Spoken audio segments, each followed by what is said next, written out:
रामकृष्ण हरी, ज्यांच्या कुशीतून या स्वराज्याचे स्वप्न निर्माण झाले असे असणारे राजमाता जिजाऊ, ज्यांच्या संकल्पनेतून हे स्वराज्य उभं राहिलं असे शहाजी राजे शहाजी राजे, ज्या वारसदाराने हे सुदेखणं स्वप्न साकार केलं असे छत्रपती शिवाजी महाराज, आणि ज्या वारसदारानं हे स्वप्न हे तसंच पुढं चालवलं असे छत्रपती संभाजी महाराज, या सर्व विभूतींच्या त्यांनी नतमस्तक होऊन मी माझ्या भाषणाला सुरुवात करतो। माझे नाव साहिल राजेंद्र दिवेकर, मी इयत्ता 9वीत शिकतो आणि आजचा माझा विषय आहे तो म्हणजे की लाभले आम्हास भाग्य बोलतो मराठी।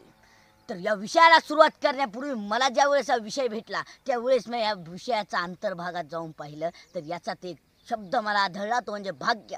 मग या भाग्य शब्दाचा आपण प्रथमतः विचार करू, तो भाग्य शब्द नक्की काय, तो भाग्य शब्द म्हणजे नक्की काय, तर याचा आपण विचार केला तर आपल्याला पुढचा विषय समजून घेण्यास सोपं जातं। भाग्य म्हणजे जे नशिबात नव्हतं पण ते नशिबात आलं याला म्हणतात सर्वोच्च भाग्य, आणि त्या भाग्याचा आज आपण विचार करणार आहोत।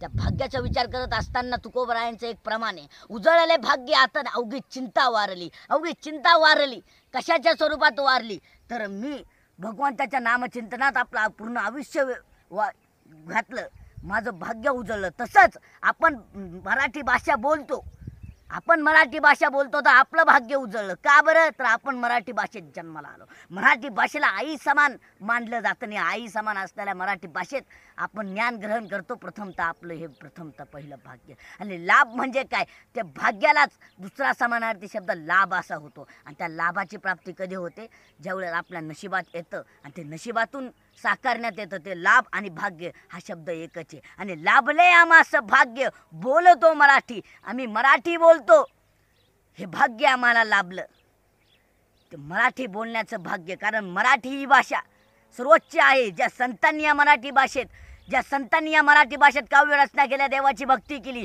दूरवर वारकरी संप्रदाय पसरवला, ह्या मराठी भाषेचा अभिमान तर आपण नक्कीच बाळगला पाहिजे। का बरं या मराठी भाषेला वंदन करायचं, का बरं मराठी भाषेत ज्ञान ग्रहण करायचं, तर याचा विचार एकच की मराठी भाषा ही आई समान आहे, आणि ती आई समान असल्या कारणानंच आपण जीवनात जर यशस्वी व्हायचं असेल त्या मराठी भाषेचा आधार आपल्याला नक्कीच घ्यावा लागतो। मराठी भाषा का आई समान, तर आपण अनेक जण म्हणतो की नाही मराठी भाषेचं व्याकरण मला ताब्यात घ्यायचे, मराठी भाषा पूर्णत्वाने मला ताब्यात घ्यायची, तर असं जमत नाही। असा विचार केला तर आपल्याला ती मराठी भाषा प्राप्तच होऊ शकत नाही, मराठीची सरस्वती आपल्याला प्राप्तच होत नाही। पण मराठी भाषेवर जर आपण प्रेम केलं तर मराठी भाषा आपोआप सगळं आपल्याला देऊन टाकते, मराठी भाषेचं आहे। तसंच जर आपण म्हणलो आईचं सर्व दूध मला पिऊन घ्यायचंय, तर आई जर म्हणले तुला दूध द्यायचंय तर आई जो प्रेम करा तर आई तुम्हाला नक्की दूध देते। तसेच मराठी भाषेचं आहे, आई समान असणारी ही मराठी भाषा, त्या आई समान असणाऱ्या मराठी भाषेचा आपण नक्कीच अभिमान बाळगला पाहिजे। आपल्याला अभिमान कशाचा पाहिजे, तर त्या मराठी भाषेचा अभिमान पाहिजे। का बरं मराठी भाषेचा अभिमान पाहिजे, कारण ज्ञानोबरायांनी 12व्या अध्यायाच्या 16व्या ओळीत सांगितलंय, ही मराठीची आहे नगरी, ब्रह्मविद्येचा सुकाळू करी, घेणे देणे सुख जेवरी होऊ दे या जगासाठी होऊ दे। काय, या मराठी नगरीसाठी, या मराठी नगरीतून जे ज्ञान होतं ते ब्रह्मविद्येचा, सगळं ब्रह्मविद्या एकवटून येते ती मराठी भाषा, आणि या मराठी भाषेचा अभिमान का आपण बाळगायचा नाही। ज्या ज्ञानोबरायांनी मराठी भाषेत म्हणजे गीतेचा सराव मराठी भाषेत सारांश केला, असे ज्ञानोबरायांनी ज्ञानेश्वरी मराठी भाषेत लिहिली।